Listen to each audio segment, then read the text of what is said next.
nalilito regarding dun sa update ni ICE, kung ano ba yung dapat natin gawin.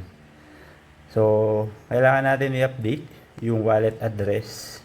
First thing is to open your OKX. Kung wala pa kayong OKX, pwede kayong mag-download. Yan, ilagay ko yung link dun sa comment section.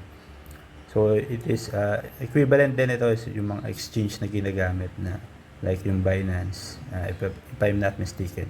Sige.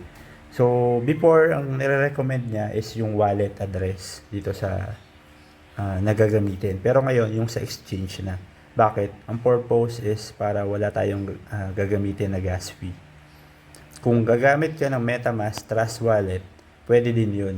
Make sure lang na kukuha ninyo is yung BNB. Pero yun nga, merong gas fee. Okay, so, ensure nyo na doon kayo sa exchange dito sa taas. Yan, may wallet, may exchange. Tapos, click nyo yung deposit. Then, search nyo yung ICE. Yan. So, nag-iisa lang yan. Same nung logo nung minamain natin na ICE. Tapos, papipiliin kayo kung anong network. So, make sure ICE-BSC. So, isa lang naman yan. Kasi sa BSC na list si ICE. Tapos, pwede mo nang kunin yung deposit wallet address. Yun yung ilalagay natin sa ICE application. Okay. So, makikita mo dyan, network, BSC. Yung deposit to, marami nagtatanong, ano ba, trading or funding? By default, funding. I think wala namang bearing yan. Kasi kahit baguhin mo yan, hindi naman magbabago yung wallet address. So, funding na lang yung ilagay natin. Tapos sa baba, nakalagay lang dyan kung ilang confirmation bago maging successful yung transaction. Wala na tayong kailangan gawin doon. So, once na-copy mo na yung deposit address, punta ka na sa ICE. Yan. Tapos, scroll mo lang sa baba and then click yung BNB Smart Chain address. May nakalagay na ako dito before. So, nilagay ko kasi dito yung address ko sa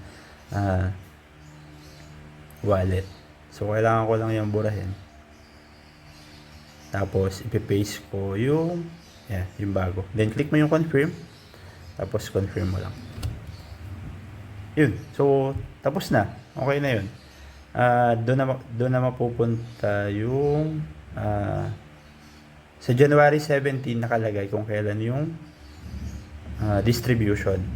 Tapos, mag-start yung trading by January 19, 6 PM sa atin, sa Pilipinas. So, abang-abang lang kayo. Thanks.